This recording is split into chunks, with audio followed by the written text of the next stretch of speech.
Three, two, one, here we go. Rainman's Take podcast. Observations on the world we live in. My take on current events and other topics of interest. Also interviews with some really cool people. So let's get the conversation going.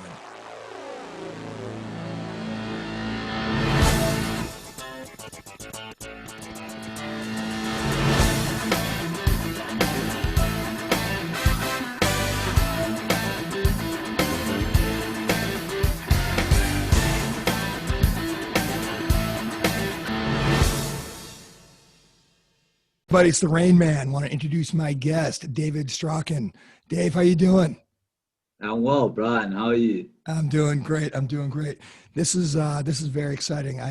My wife and I went on a safari in South Africa in 2016, and David was our guide at Londolozi, the game reserve that we were at. And Dave just became a very good friend. He's awesome.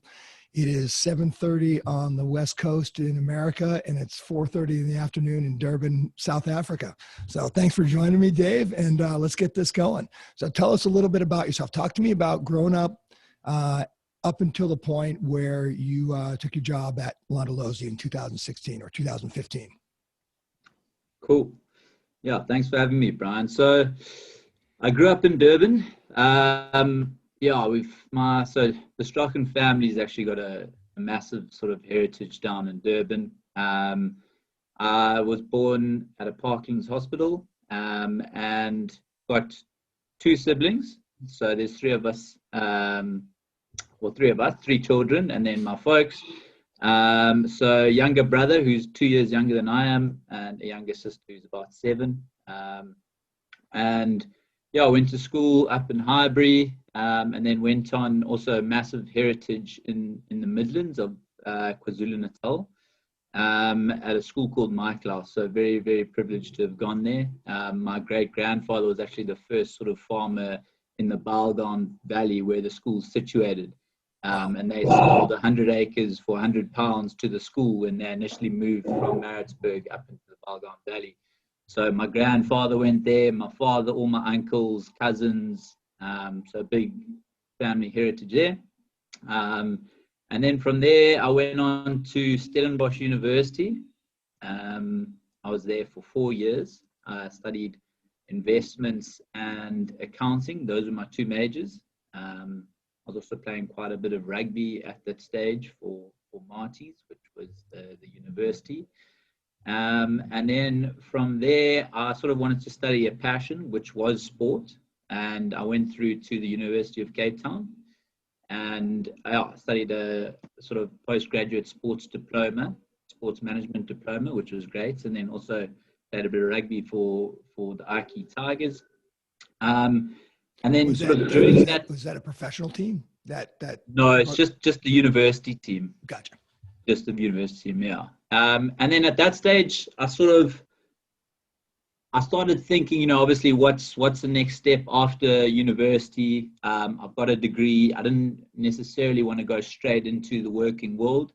I wanted to take a bit of, not time off. I wanted to work and earn an income, but I wanted to also have the opportunity to potentially travel and meet new people, and also live in an environment that I love. And that's sort of when the inception, sort of the inclination of working in the bush came about. My cousin had actually worked at Pinder Private Game Reserve, which is another game reserve, but in KwaZulu-Natal, the province that Durbin is situated. And I sort of just went out on a limb, went for an interview at Londolozi in the July of 2014 whilst I was still at university. And then, got accepted. And then I actually traveled at the end of 2014, whilst I'd finished at UCT, the University of Cape Town. I went through to Vietnam and to Thailand for about 3 weeks with my brother and my cousin and a couple of friends that we met in Ho Chi Minh. And then we went on to Koh Phangan, Koh Tao, Phi Phi Islands, and did a proper tour there, which was great.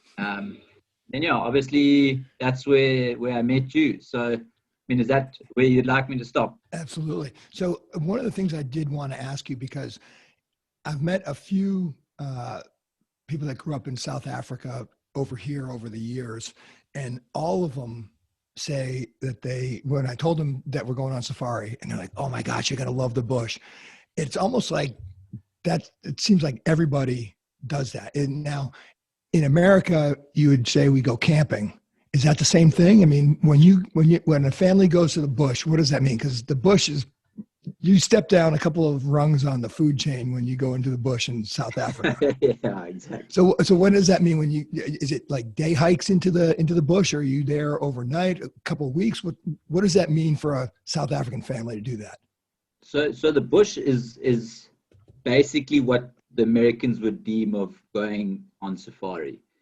But what's fantastic here is that you've obviously got Kruger National Park, which is, it's a massive national park. And it's, bigger than the size of Israel, bigger than Wales. That's just a natural ecosystem. You're not allowed to hike in there, obviously, because there's dangerous animals. So I think when you go to the bush, you're going to like a protected wilderness area that's got the big five, essentially.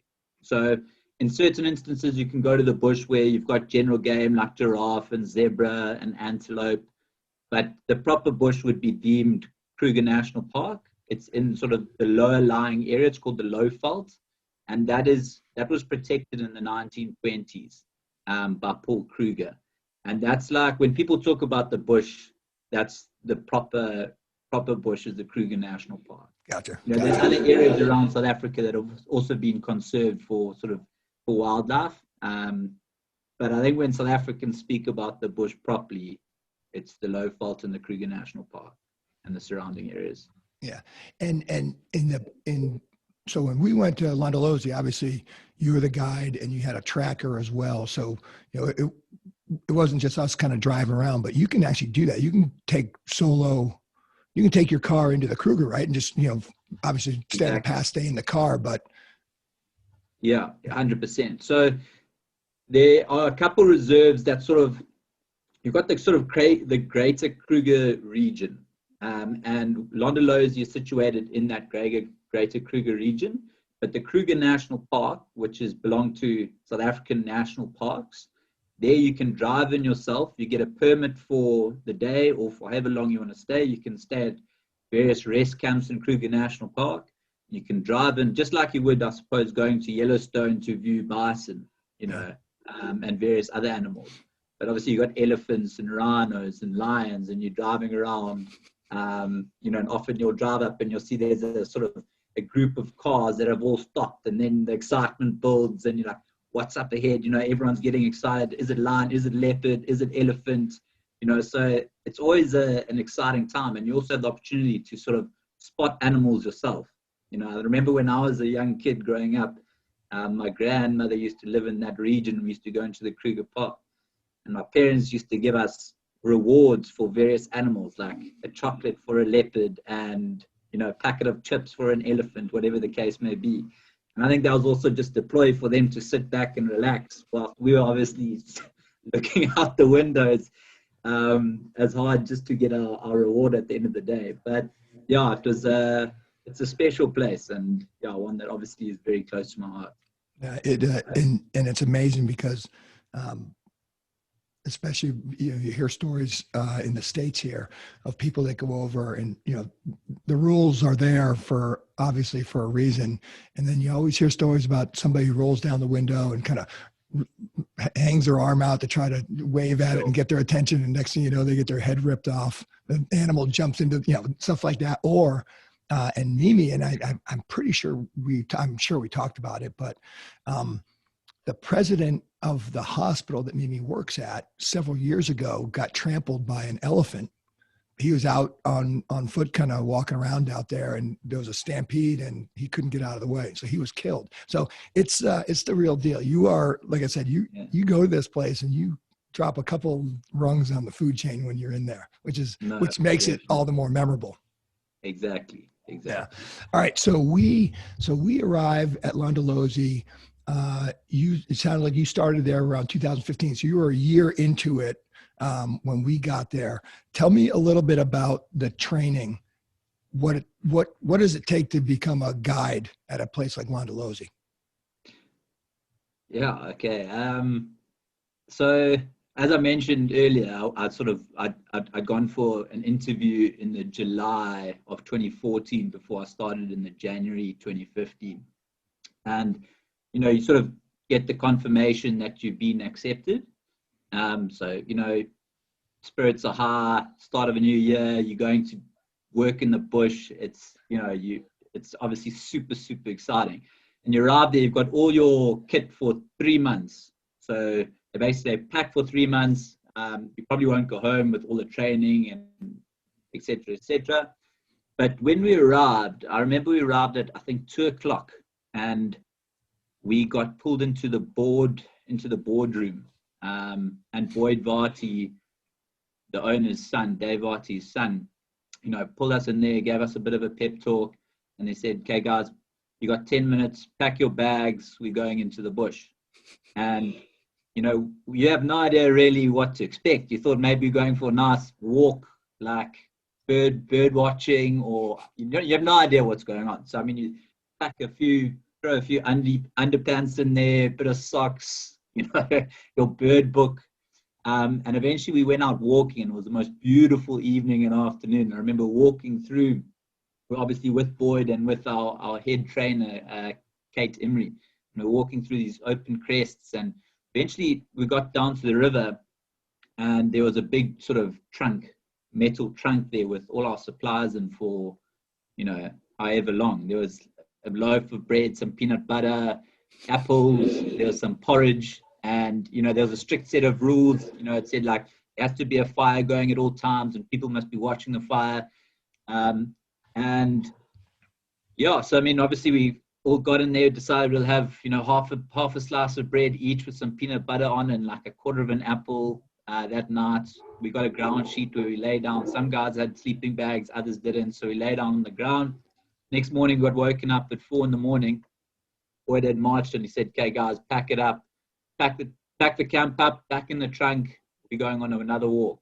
So everyone packs up quickly, done in 10 minutes.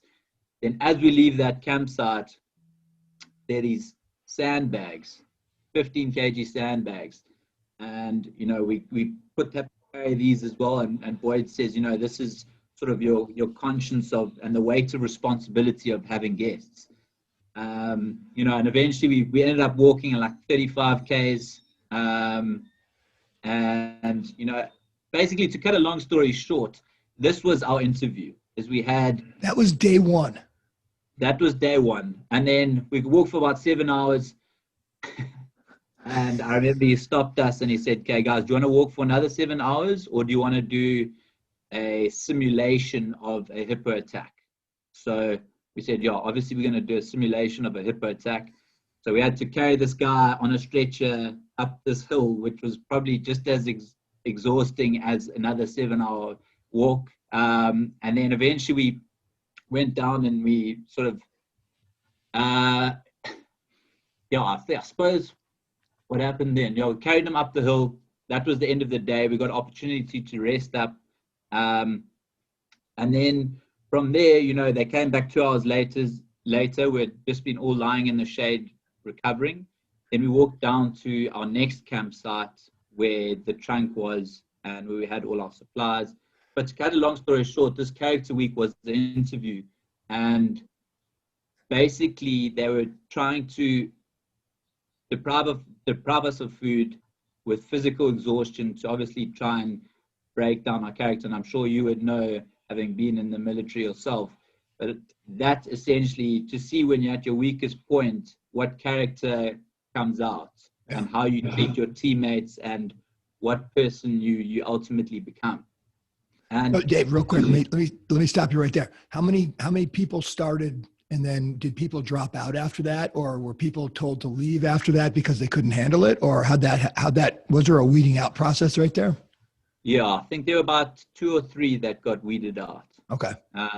So, it went from eating obviously small amounts, to pushing Land Rovers up hills, to carrying logs blindfolded, to walking long distances, to making breakfasts where you obviously super hungry, you can't smell and you're smelling the bacon and eggs and onions, but you can't have any of it. And I'll never forget, that's the first time where the hungriest I've ever been, when we had made some scrambled eggs and we had to scrape it off into the bin, and I would have eaten it with my hands. I get out of the bin to eat with my hands. And that is exactly like boot camp. They're doing the exact same thing as military boot camp. Yeah, very similar. And then from there, obviously, once you get through character week, then the whole process starts with training. And then it's, you go through all the birds, insects, mammals. So there's obviously covering all the categories of animals. And then basically you do a long walk. So you get to know the roads. You do 7 days of walking from 6 in the morning to 6 at night. And you walk different sections of the reserve each day. And then from there, you do your assessment drive. So you get management on the back of your vehicle. And they've obviously been in the bush for a prolonged period of time, and they should know it backwards. And then you take a drive, and you're meant to give like a world-class experience with management on the back. Yep. And once they deem fit that you're able to take guests on drive, then they give you sort of the green light. That's then the first time you can go home for a 2-week period, and then you come back, and then you start driving guests. So that process can take, anywhere from like 4 months to 8-9 months. I'll tell you what, and just so this was the safari was like number one on our bucket list of trips to take. And obviously it's a huge financial commitment, but if you get there and you go to a place like Londolozi, it is literally life-changing for somebody from America, because not only is it just an unbelievable area, the wildlife, all of you guys, the actual hotel itself or the camp itself is world class. I mean, it was just an experience that we'll never forget. And on top of that, you're on the other side of the world. So we basically flew around the entire earth to get to Londolozi and then to get home. So it was just one of those experiences that was just incredible. And then on top of that, just the world class service and the professionalism. I mean, you guys are amazing. So when we got there, I'm almost positive it was 2016. So you had been there for a year or so. How often do you take groups out? I mean, are you like every other week, or is it every other month that you're taking them out? What's the schedule like when you finally start? So you work on a 6 weeks on, 2 weeks off cycle. So essentially there are 3 cycles of teams. So you get allocated onto like leave cycle 1, 2, and 3. So obviously if leave cycle 1 is on leave, then 2 and 3 will be at the camp. And ultimately most of the guests would come in for usually between 3 and 4 nights. That would be a typical stay. So, and at that stage, I think we were driving almost every day. So it'd be a huge rotation of guests. So for instance, if I was at Vati camp and I drove you guys for 3 nights, then I'd go and I'd drop you off at the airstrip. And then that same day or later that day, there potentially could be new guests arriving at Pioneer Camp. And then it just rolled on and rolled on like that for almost a 6-week period. So, we worked hard. And I think you get probably about 2 nights off a cycle. But then at that stage as well, you also needed to be on a standby. So for instance, if one of the vehicles had like a flat tire or an engine failure or whatever the case may be, which was very unlikely, then you had to go out into the bush and help facilitate that process of either, bringing a new vehicle out so all the other guests can hop on that one, and then you bring a mechanic to fix it out there or tow it back. So yeah, we worked hard, but obviously loved the work that we did. Now, is it a young man's game? Because I remember you were obviously in your 20s, and I don't remember what the rest of the guide team looked like. What was the age range? Were they all mostly guys like you? Yeah, I think so. So Londolozi also, I suppose, not to blow smoke up my own arse, but I think like it attracts sort of a high caliber of of individual, you know, guys that have had, like they've studied previously, they've got often tertiary education, but there's also a high turnover of staff. So for instance, you know, I was there for 2.5 years, and that's usually sort of cycle that guys want. They want to come into the bush, they provide a beautiful experience, they love meeting new people, love living in the bush, but then also you got to start your life, because to live in the bush is, and if you want to start a family, it's quite difficult and not as sustainable as I suppose you'd want. You know, just kids growing up have a different type of lifestyle, and that's great for those parents that do want to facilitate. I'm not saying there's anything wrong with that, but you know, for me, I wanted to also try and afford my kids the opportunity that I've been given. So I obviously had to look to head back towards the city and, you know, try and find a proper job. Yeah. And so over that 2.5 years, you probably, you're in the thousands of guests that you interacted with. Yeah. Yeah. Yeah. No, there were, I mean, yeah, I mean, to be honest, I'd have to work it out, but there were, yeah, probably over 1,000, 2,000 guests. Wow. Yeah. And it's funny because when you came to the United States a couple of years ago, you and your buddy Andrew, you stayed with us for a couple of days, and then you were actually staying with another couple that you had met as well down here as well. So that it's just such an intense experience that you can't help but getting, you know, when you get close to somebody, because, you know, we probably don't even realize just how potentially dangerous it is. And you guys obviously do. And Judas, our tracker, obviously does. But that's just that's a pretty high level of intensity that you got to be on all the time. No, for sure. And I think that's also, you know, the reason is that, like, for each guest coming in, it's this incredibly special experience. You know, you're obviously paying a lot of money in order to fly across the world, get to Londolozi, you know, and the experience got to be like out of the top drawer. And, you know, I think you're obviously very lucky with the place that you're in, but also the connection that you have with your guests. Like, I mean, with you guys, you're there for 3 nights and you literally become almost best mates, because you're sharing these insane experiences together, but then you're sitting down afterwards and having a meal and getting to know each other properly, and, you know, share that experience again and again. And obviously there's 6 drives then that you go on. Each is a different experience, and seeing a different part of the reserve, having drinks out in the bush. It's just you know, so I think you create a super close connection in a short period of time. Yeah. Yeah. And what he's talking about there, that, you know, you have a sundowner and a sun up breakfast out in the morning, and then a sundowner cocktail somewhere out in the middle of I mean, it's like a cover of National Geographic stuff. It's just it's awesome.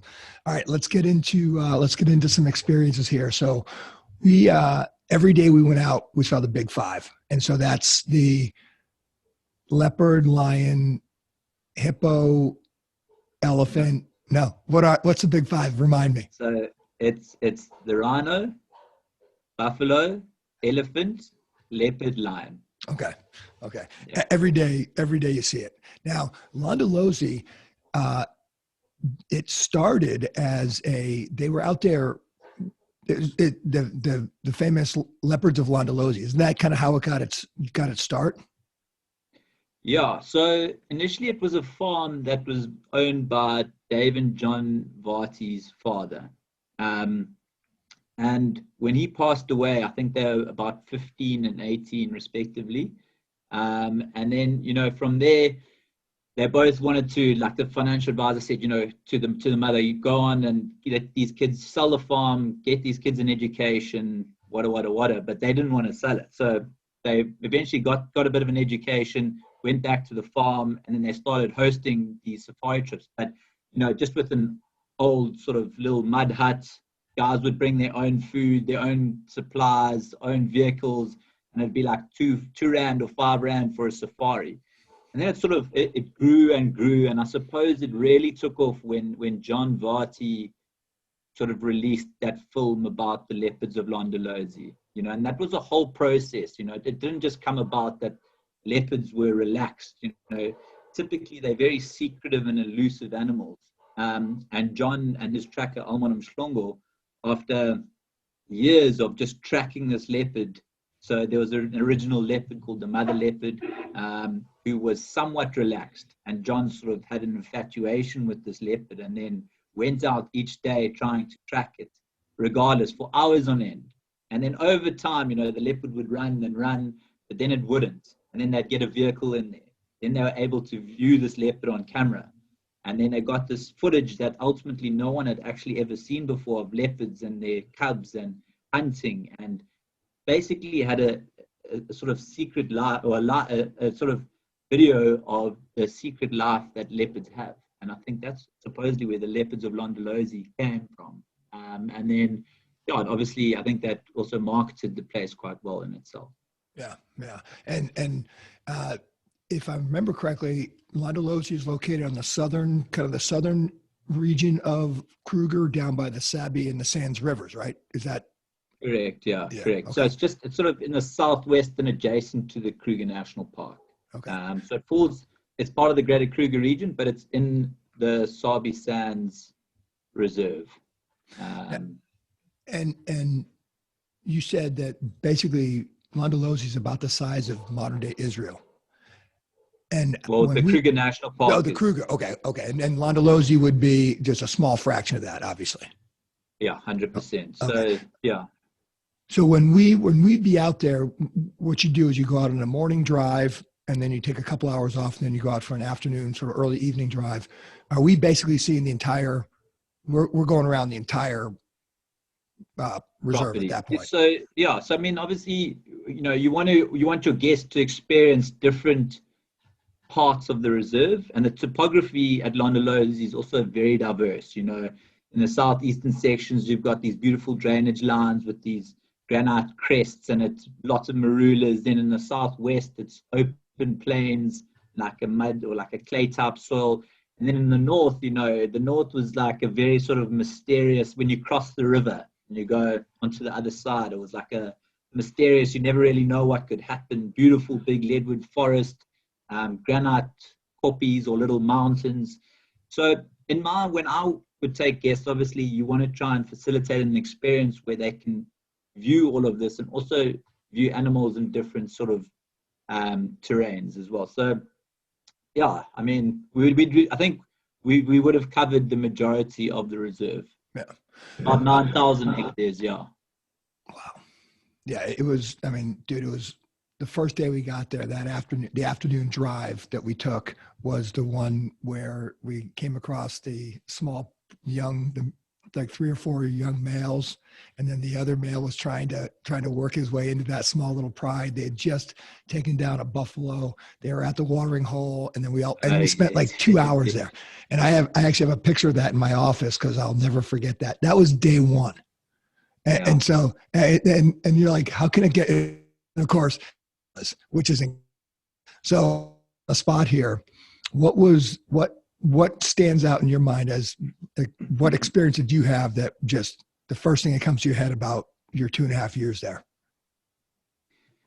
There's obviously so many experiences that it's difficult to pick one in itself.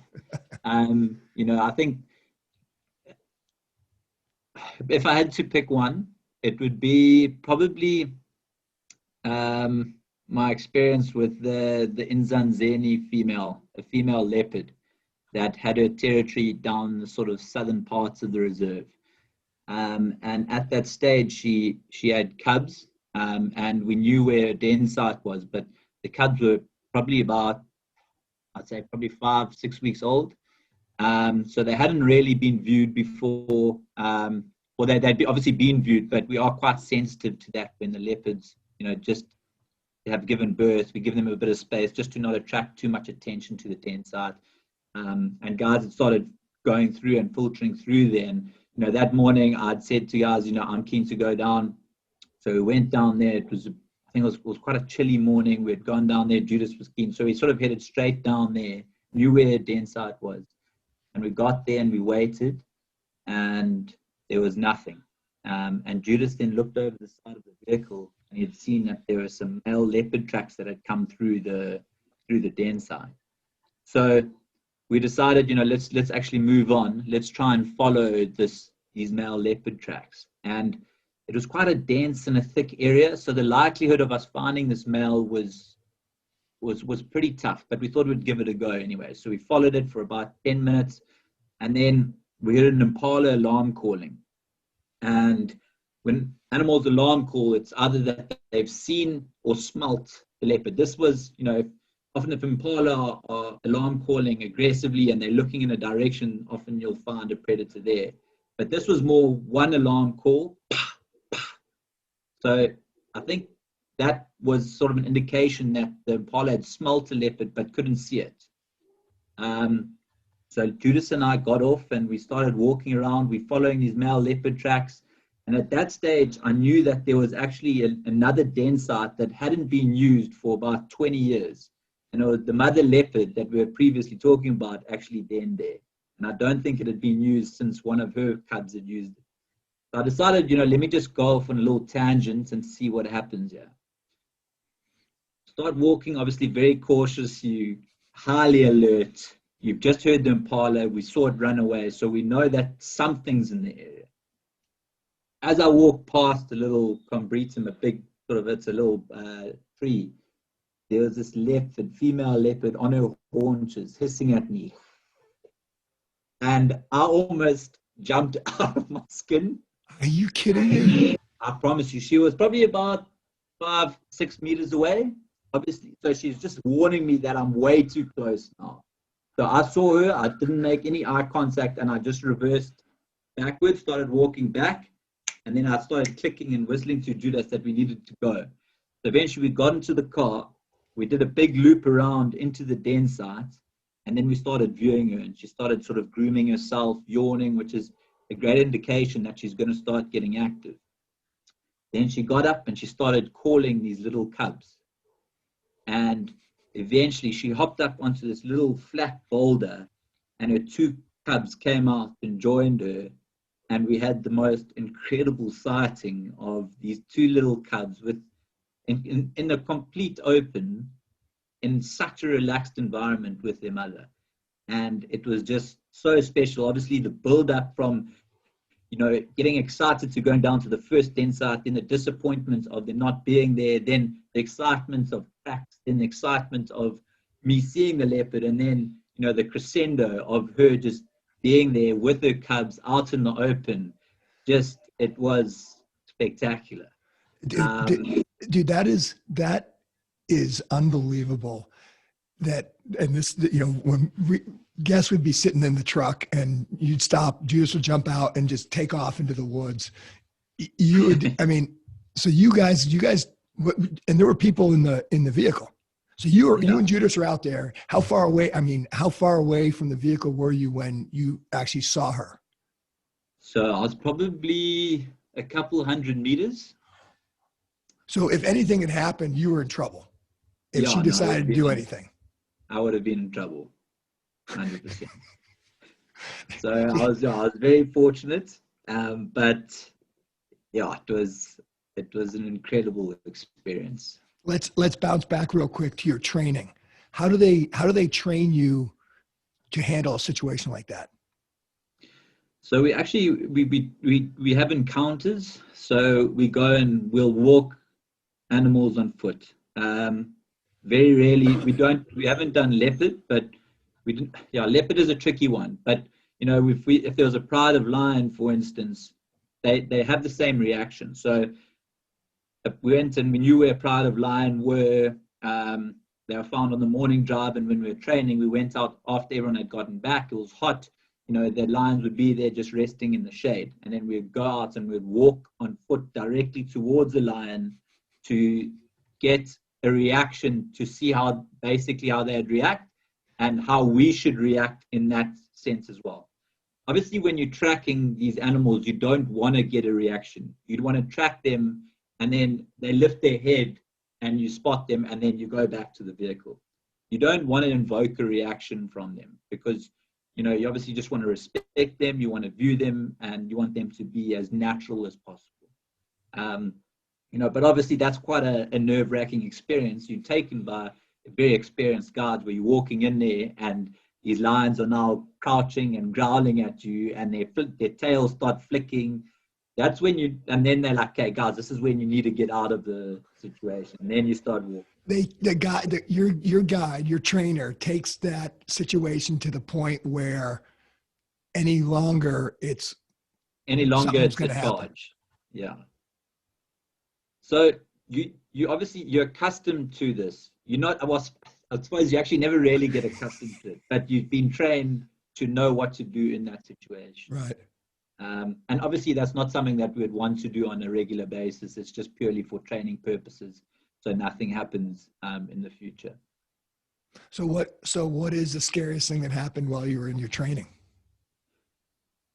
Well, in my training, I suppose that was probably the scariest thing. But I actually ended up getting charged by a male lion when I was taking guests, and that was definitely my scariest moment to date out of any situation I've ever been in my whole life. So we'd gone out. We went up into the north, as I said earlier, is this mysterious place where anything can happen. And we'd gone out on a bit of a limb to try and find the Tsalala, so a lioness and her two cubs. And I remember also frosty morning, and everyone sort of huddled up. We'd been driving through the riverbeds. And we came through the one riverbed up onto a little sort of plateau, and there was a pan, and then there was a squirrel alarm calling. And Judas had seen tracks of a female going through. So, we just said, okay, guys, I'm going to hop off. There's some tracks here. It won't be too long. So I grabbed my rifle, and we grabbed the radio, and we started basically walking back down diagonally towards the riverbed. And from behind us, out in the open, I just heard big male lion came charging. Unfortunately, he wasn't too close, but he came from behind. So I turned to see a big mane flaring, him skidding with dust everywhere. I think I almost had a baby. I jumped into Judas's arms, and the thing was Judas as well, is because he'd been in the bush for so long, he was so calm, and he'd obviously had that experience so many times. Whereas, when our training, we hadn't evoked a reaction, but we knew what would happen and what to listen out for, but never had anything actually charge us. And this had come from behind, and I was completely unexpected. So, and I think in hindsight, what had happened is that this male was the father of the two cubs, and he was following the scent of the female to go and join them. And eventually we did a big loop back into the vehicle, and we followed this male, and he started scent marking and roaring to let everyone know that this is his territory. And he eventually did a big loop down into the riverbed, and lo and behold, there was the female with the two cubs. And also ended up being in crazy sighting. But yeah, So he had to change my undies after that one. How close did he get to you? It wasn't too close. It's probably about 25 meters. It's still close. Okay. But Close it wasn't enough. he wasn't up in my grill. He was, it was probably about 25 meters away. And as you kind of look back at that, he was essentially telling you to get out of here. Exactly. He wasn't, because you said he had stopped. He charged and then kind of stopped, right? Yeah. So he had made a noise and had run forward and stopped immediately. And it's basically called piloerection, when all the hairs of the animal stand up to make themselves look as big as possible. And he was growling, and they'd looked up, and it was a cool experience. Oh yeah. But it was unbelievably scary. So did your guests in the vehicle see it, or were you too far away from the vehicle? No, they saw that. Did anybody take any pictures of it? No way. No one got pictures. So he'd come out of the bushes, and then so the road had basically gone around, and he had come from there. And so everyone had seen it. Even some of the guys, I said, we've got tracks. I'd radioed saying we've got tracks of the lioness and the two cubs. So guys had sort of driven to where I was to come and help. And as that had happened, I mean, we had been out of the vehicle for about 1.5 2 minutes, and the male lion came charging. So guys had seen it, and they were in their vehicles watching. So it was, I suppose, quite a comical experience in itself, but also, glad we safe. But yeah, it's crazy. That basically is that you have no idea what you're gonna expect. I mean, again, the guest experience is you're in these awesome Land Rovers, you got blankets, and you're driving around, and basically the rule is don't freak out while you're in the vehicle. Just stay as calm and as quiet and as still as you can. You can take pictures and everything, and all you hear when you stopped is the flashes of the camera. Everyone's just going crazy. Yeah. The one after that first night that I thought was going to be the high water mark, it was basically towards the end. I think it was the second to last day that we were there that we saw that pride of lions in the morning. We drove up and parked, and we just, and that was the day that male lion walked literally right past the vehicle. Like you could have reached down and touched him. And then he turned around and just basically plopped down and fell asleep behind us.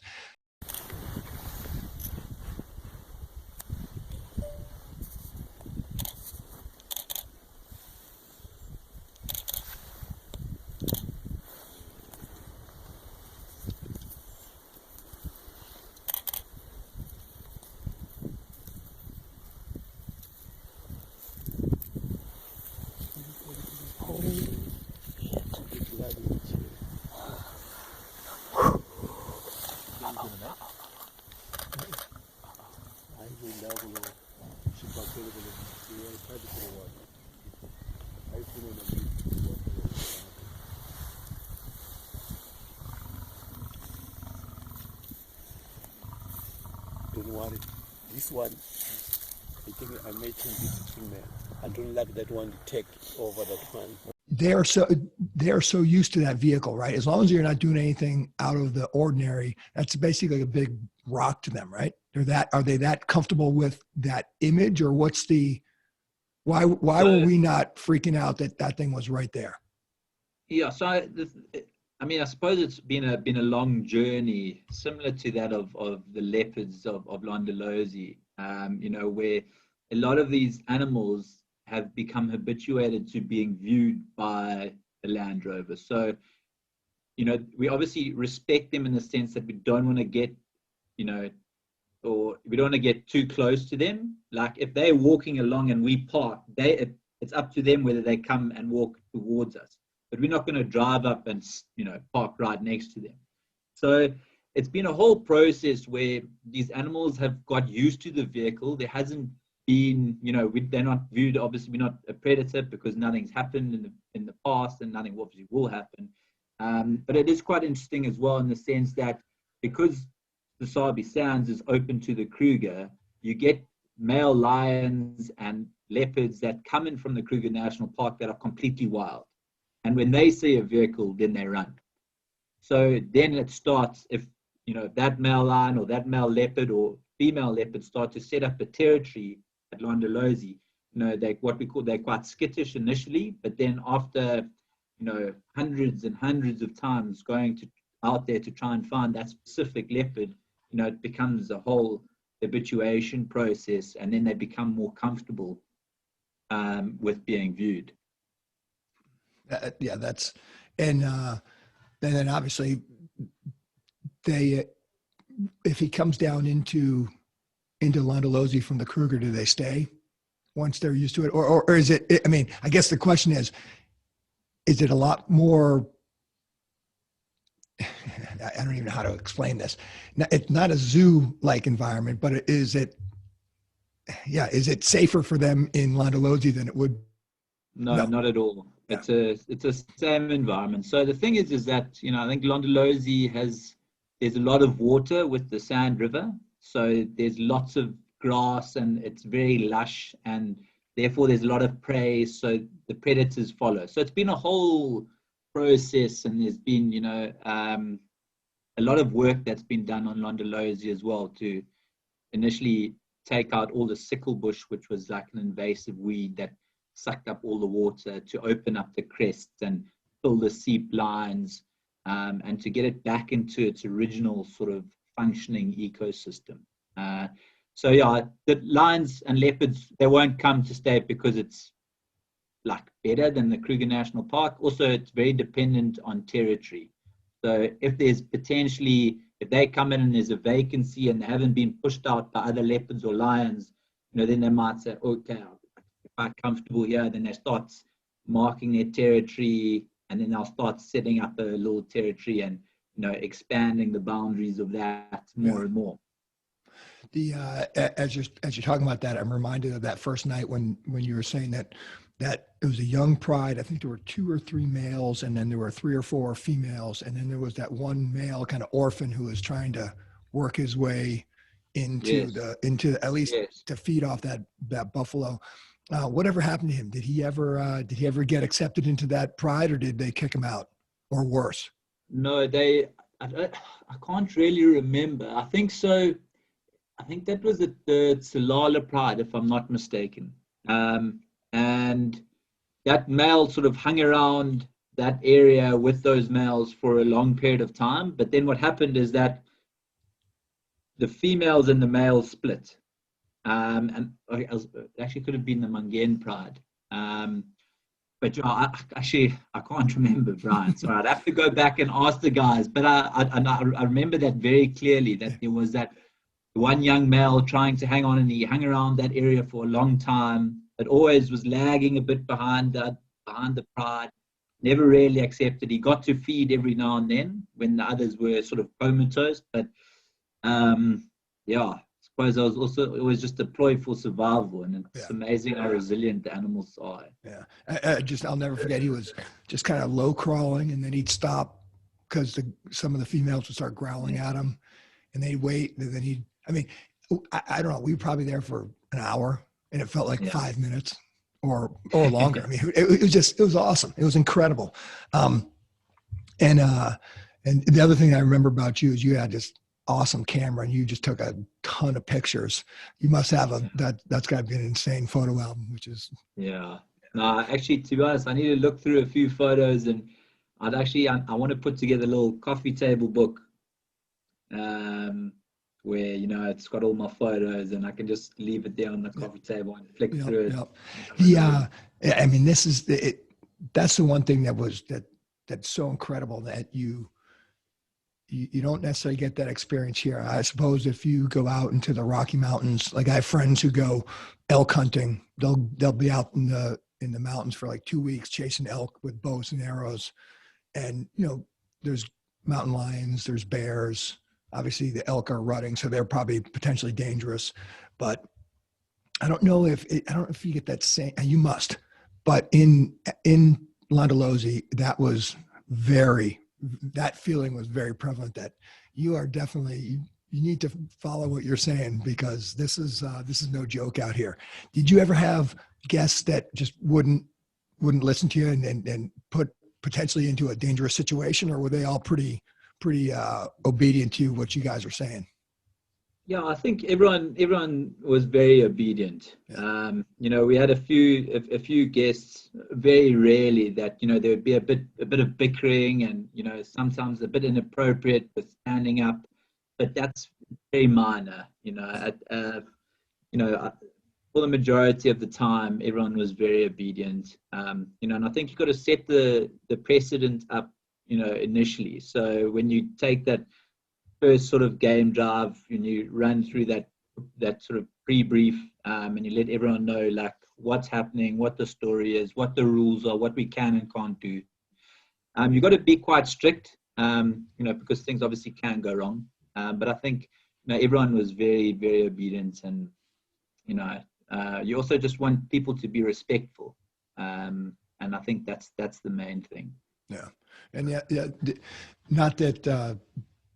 Hopefully the listeners don't think like this is just kind of on a day drive through a zoo type environment. But I remember we also came across a buffalo that had been pretty ripped up. His haunches were pretty badly damaged, and obviously the at least the U.S. instinct was you should do something to help that thing. And you're like, actually, we don't get involved. We just let this sort of, and then you basically said, you kind of an offhanded comment. You're like, well, they'll be back for it tonight or something along those lines. And that's tough to swallow for somebody coming from here. But I mean, you obviously were seeing stuff like that all the time, right? Yeah, I think, at the end of the day, that's what's so special about, well, it's a privilege being there, because it's an ecosystem that's so natural and functioning the way it has been for thousands of years. We just viewing it. We spectators. That's the stage is set, and it's just completely natural. And unfortunately, and as hard as it is, I think it's just human nature that you want to help out. Like if an animal is suffering, you want to help out. But at the end of the day, that buffalo will, feed a lot of hyena or feed a big pride of lion.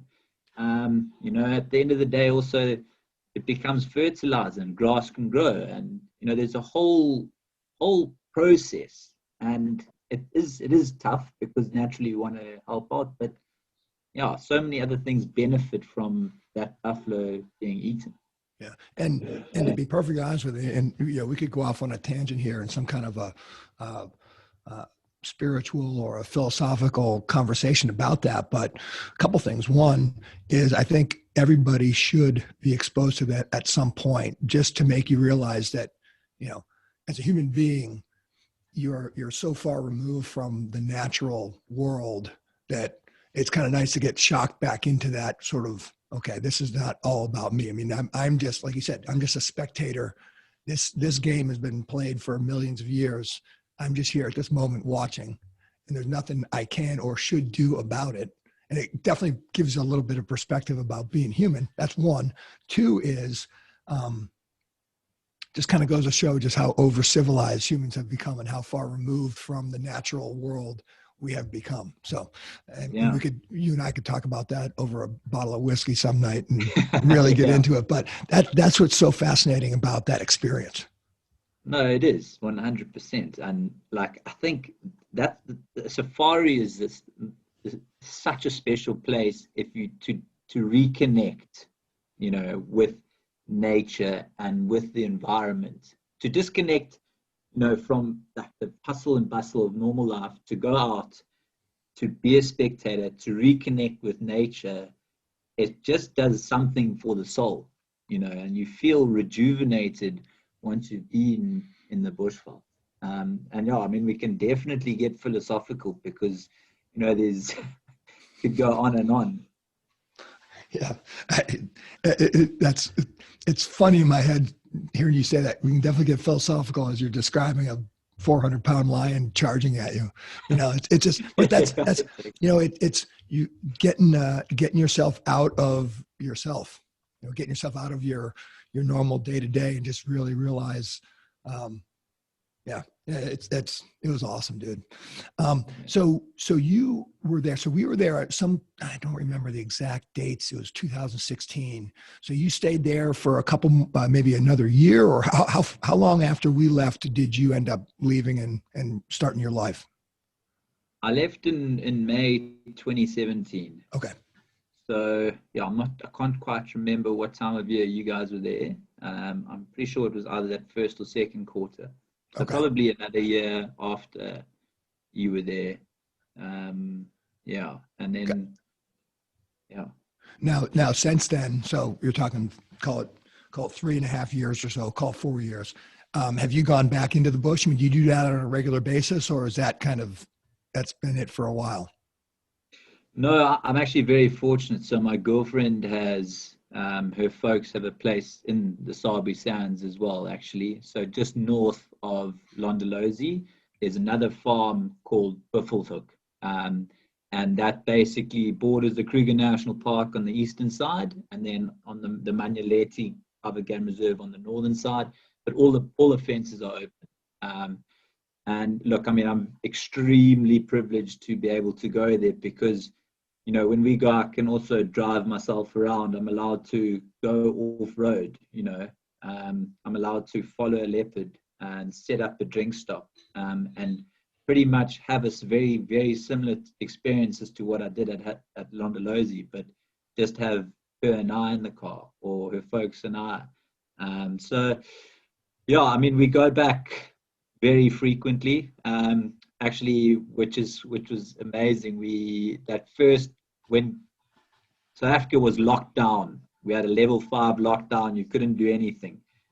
For 5 weeks, we had made a mission to go up to their place in the bush, and we spent our 5 weeks there working. They've got Wi-Fi there, so we were working from there, going on drives in the mornings and the evenings, gin and tonics every day. So, I mean, obviously it was a very tough time for a lot of people, and we were very fortunate to be there. So yeah, we go frequently. And you said you're allowed to when because you're a guide, you have kind of a license. You have a license that you could show somebody, hey, I'm allowed to do this, or you just said I'm allowed to do it only because you've had the experience of doing it in the past.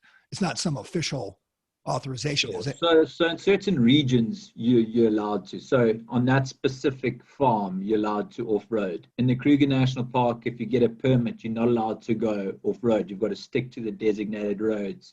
In other areas, you can also only drive a game vehicle if you've got a license. So you need a PDP, which is a bigger license than a car. And then you also need your Fugaza level 1, which is basically the Field Guides Association of South Africa. You need to be accredited with them for your level 1, and then you can drive a vehicle on that property. So it very much differs from property to property. But up there, we're allowed to do that. Gotcha. So you left Londolozi, and then you started your career, your post safari career in Johannesburg, right? So you were there for a few years, and then you just moved to Durbin. Is that the deal? Yeah, that's correct. So actually, I left Londolozi, and then my father is a surgeon, and he had a conference in Seattle, and he wanted to do a trip to Alaska. So I joined my family there. We did a trip from Vancouver all the way up the coast to the Kenai Peninsula, and then we went up to Denali National Park and all the way up to Fairbanks. And then we came back down, did a little trip of the Kenai Peninsula, Katmai National Park, like incredible seeing grizzly bears. And then I worked in Aspen for 3 months at a mountain bike shop, and then did a few tours around all the national parks, and then played in the Aspen Rugby Festival, did some more touring down the southern parks, and that's when I came, and obviously Andrew and I visited you guys. Okay. And then from there, and then from there you went down to South America, right? You were on a world tour at that point. Yeah, we did Central America. So we did Mexico, Guatemala, Honduras, Nicaragua, Costa Rica, Panama, Colombia.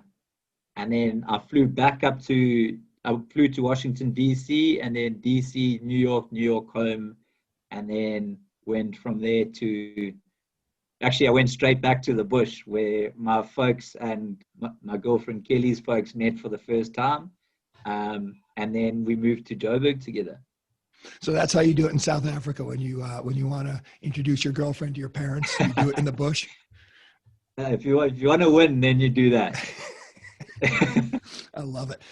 So you said your girlfriend, their family has a farm. Is it livestock there? Or what kind of farm is it? No, so it's a game farm. So it's a Sabi Sand. Sorry, Okay. It gets very confusing. So what I'd mentioned is Buffelshoek, which is so basically the Sabi Sands fell out of the Kruger National Park in the 1920s. And it became known it got bought by the Transvaal Cattle Corporation. And, it was farming cows on a wild piece of land. So the cattle were getting, taken by lion and leopard constantly. So it wasn't a great venture for them. And eventually what they did is they divided the land up into 3,000 hectare plots and sold it off. And those were called farms. So Londolozi bought a farm called Sparta. So Londolozi is on Sparta, and Kelly's, my girlfriend's folks, their place is on a farm called Buffelshoek. Gotcha. But now, subsequently, everything's been fenced in, and the it's open to the Kruger National Park, and it's completely wild. So, sorry, originally it was just called a farm. Gotcha. That the Transvaal Cattle Corporation should have had some Ridgebacks out Yeah, there. they should have. Maybe it would have been a thriving business now. I love it. All right, we're gonna talk a little bit about current day South Africa with the COVID issues that you're having, but I want to ask you one more thing because this has always freaked me out.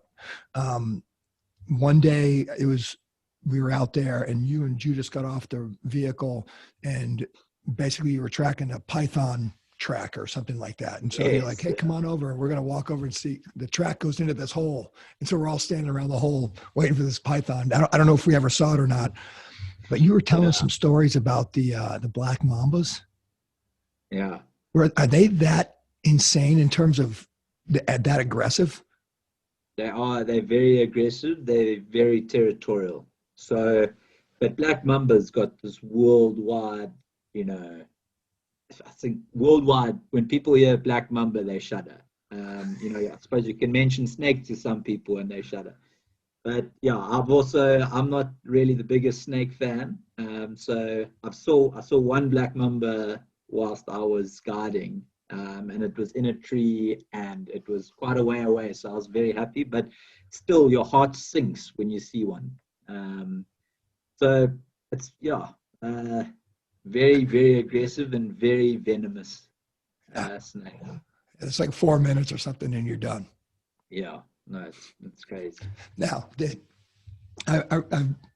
I saw something on YouTube or whatever, and it was talking about the snake catchers that people call up and say, hey, listen, I got a black mamba in my backyard, and they come and take it away.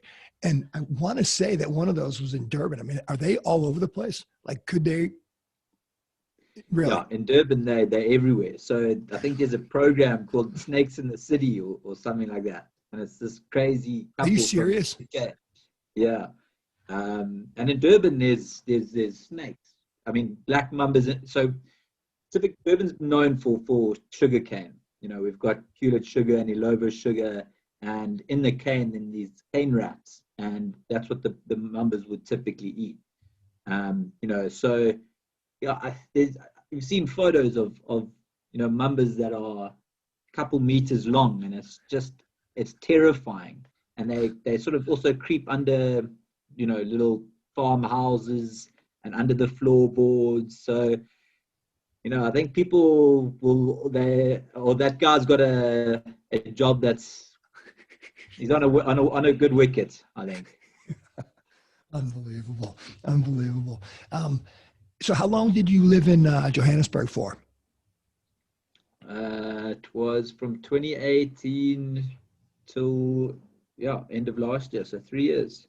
Okay, and then obviously moved back to Durbin. What were you doing in Joburg? I was working for a company called Internet Solutions. So it was a division of Dimension Data. It's basically what we did was, we sold connectivity, data center space, cybersecurity, and a whole host of other products. And yeah, it was tough work, but I'm very grateful for it because, to be honest, I had absolutely no idea about anything tech orientated or IT orientated prior to that. And I think if you had said to me when I left university, Dave, you're going to be an IT salesman, I would have said absolutely not. But at the end of the day, I'm actually very, very grateful. It's a great company. And yeah, so essentially it was owned by Dimension Data. There was another company called Bright House, and in April there was a big merger that happened. So all those brands got absorbed under the one Dimension Data umbrella, and they just became business units within Dimension Data. Yeah. They wanted to sort of streamline the business. And then, I wasn't really enjoying the big corporate world. And I think also with COVID, it had hit, working super hard. It was quite a frustrating time. And I always wanted to take a risk and, potentially move back to Durbin. And then actually, this guy who started this company gave me a ring and said, do you want to meet for a coffee? And sort of made a bit of a decision on a whim, and yeah, I haven't looked back since. So Nice. it's been amazing. Tech startup guy in Durbin, South Africa. Yeah. I love it. I love it. So when we were over there, obviously we spent the first week in Cape Town, then worked our way Stellenbosch, and then up into Londolozi, and then finished off in Johannesburg. That town was gritty, very gritty was my impression of it. And there was that one part of town, I don't remember what it was called, that neighborhood where it was kind of very artsy district, a lot of cool shops, cool little restaurants, kind of in these old, kind of broken down buildings. They were trying to make a renaissance of it. But my impression was Joburg was a pretty gritty town. What was it like to live? So that was Maboneng. That would have been Maboneng. Yep, that's exactly right. Yeah. Look, I mean, Joburg, I think, is the hub of Africa. There's a lot of opportunity for young professionals to go up to Joburg. I think a lot of my friends from university, all university graduates sort of transcend on Joburg looking for job opportunities, which there is. And you can obviously, I think it's a great start to one's career. It very much is a high-paced life of working hard. You also party hard, like on the weekends. If you want to get away, you can, but guys will go to pubs. There's a lot happening. It's very social, so it's a great place to be. But I think for me, I preferred the lifestyle down in Durbin by the coast, a lot more active, and not necessarily so like just on the hamster wheel, the whole time. So yeah, I think. Yeah, obviously from San Diego going to Joburg, it's not necessarily the greatest city you'd visit. And like me, Durbin to Joburg also had a very negative perception of it. I think living there after 3 years, it definitely opened my eyes, but it was never going to be a long-term option for me. I always wanted to come back home. That's interesting. It basically would be like the New York City for Americans. Young kids after college want to go to New York City or San Francisco and get their start. But then, most people would stay, but a lot of people get, I've had my fill of the fast track. So, that was, I'm telling you, dude, that was an amazing experience. So Durbin, what's going on over there right now with COVID? How are you guys handling that over there? It's been quite a process. So there was a second wave that started around mid-December. It was when all the high school kids had finished, and usually there's a thing called rage where they go and party and they have a good time and celebrate being finished. And I think they'd been cooped up the whole year, and like restrictions had started to ease. We'd obviously had a process from level 5 down to level 1, and I think people were becoming a bit blasé with COVID. And then I don't want to blame, but I think kids started partying, and then the second wave started to rise. That was when I think we all first started to hear about it. And there was supposedly a second mutation. Which, as I mentioned earlier, was it was a lot more transmissible than the first wave, and then we got locked down into a level 3, so it was no alcohol sales. Obviously we have to wear masks the entire time. Beaches were locked down, and that obviously the restaurants then take a big hit because they can't sell alcohol now. They can all the liquor stores, but I think the numbers are declining. So I'm hoping, at some stage we'll probably look to ease on the restrictions. But yeah, it's been quite a hectic time. I think my dad at the hospital as well. All the ICU beds are full of COVID. A lot of the wards are full. They've had to operate at 50% capacity. So yeah, I mean, for the health workers, can't even imagine. It's been meme's kind of in the same boat. It's just I'm so ready for it to be over, dude. I'm so Yeah. ready to try to get back to some semblance of normalcy. Yeah. And how's it been that side?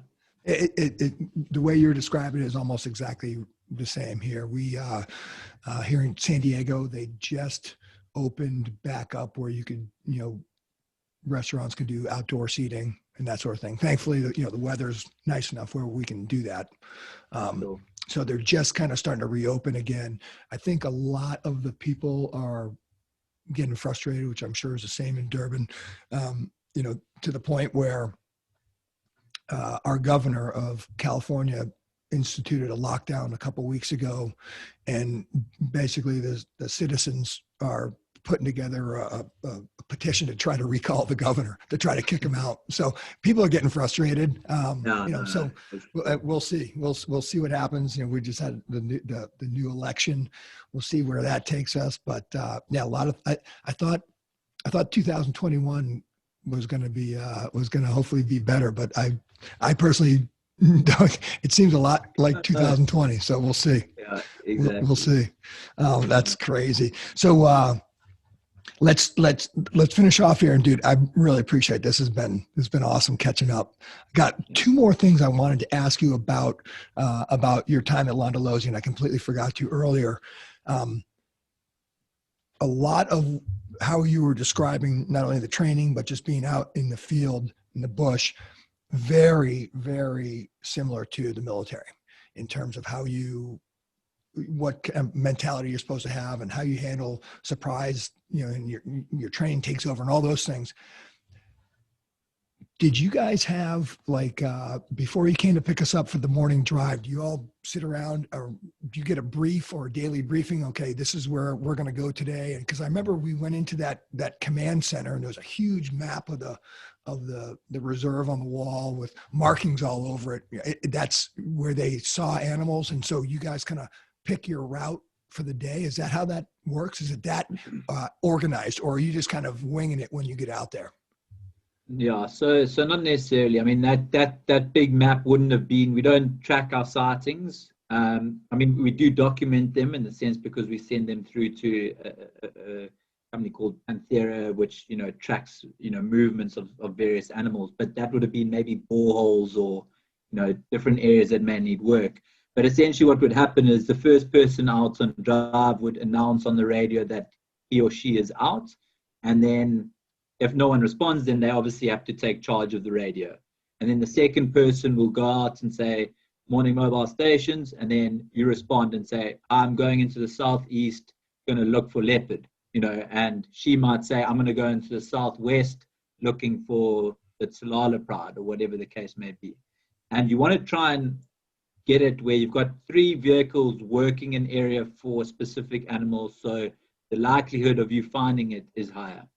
So anyone who wants to look for leopard would maybe go into the southeast and join me, and then we can work and look at different roads, and the likelihood of us finding a track or finding something would be much greater. Yeah. And then we can work in unison to obviously work that or track it down and find what we're looking for. Hey, did you work with Judas the whole time? Yeah, I worked with Judas the whole time. That guy was unbelievable. He was incredible. Yeah. Incredible. Now, I mean, I must say, it was a bit of a language barrier initially, but once you sort of broke through that, he had just the greatest sense of humor, and he was just unbelievable when it came to tracking animals. Yeah, he was unbelievable. No, he was awesome. Yeah, and what was the story behind him? He had spent years, well before Londolozi, but going to walking through the Kruger, helping refugees out of. Yeah, so he grew up in a little rural village. I think it was called Maplangweni. It was just southern Mozambique, just north of the border of South Africa. And at that stage in the 70s, there was a civil war that broke out. And it was basically just after Mozambique had gained independence from Portugal. And there were sort of two factions. There was the Frelimo and Renamo forces. Frelimo were sort of more government and urban based, and Renamo were rural and in the village, but very much guerrilla warfare type tactics. So they'd go into villages and raid them for food and transport and weapons. And they'd take these women and little children and make them fight for them. And obviously, there were atrocities that took place. And Judas at that stage was a young man, and he had to fight for Frelimo. And he just said he couldn't handle it anymore. And he eventually, rounded up a couple people and walked through the Kruger National Park for 5-6 days, and then got to the other side. And he took his family, and then, they obviously got there. That was a massive relief. And then he said, guys, I've got to go back. I need to, I've got a duty to fulfill here. And then walked back through the Kruger National Park in 3 days by himself, and then fetched more people. So, no, he's a hero. And he's obviously just so at ease being in the bush. And he is an expert tracker. But an unbelievable guy. Wow. Now, do you keep in touch with anybody from like your group of guides? Do you guys still keep in touch, or is that just kind of part of your life that you've just kind of moved on from? No, I think we very much keep in touch. It's actually, when you're there, you're in an environment for 6 weeks at a time. You with like-minded people, so you get along very, very well, and you create like a closely knit community, pretty much like a family. And when you'd go and leave with your friends from who you worked with. So you're spending days and days, literally 24/7, pretty much with these people. And so I suppose you form sort of lifelong relationships, and we definitely keep in touch and see each other when we can. Nice. Any of them live in Durbin? Yeah, there's one of the ladies that I worked with lives here, and then two of them actually, but the one's now working on the super yachts in America.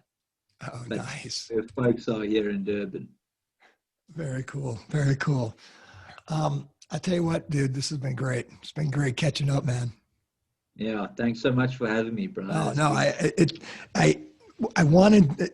It fascinates me, so I'm hoping that people out there are enjoy it as well. But just the idea of like I said, stepping a couple of rungs down on the food chain when you go out there. I mean, as a complete aside, the two safari parks that we stayed in, Aranthusza and Londolozi, are camps where you have the main building where you eat and happy hours and those sorts of things, and then you walk back to your rooms, and you actually have guides walk you back because you're in the bush. I mean, I remember seeing Mimi and I when we were in Aranthusza before we went to Londolozi. We're hanging out one afternoon by the pool, and a massive herd of elephant just kind of walk right through. I mean, what was the craziest thing that happened in Londolozi in terms of animals going right through the? Was there anything? Jeepers, yeah, we've had leopard in camp.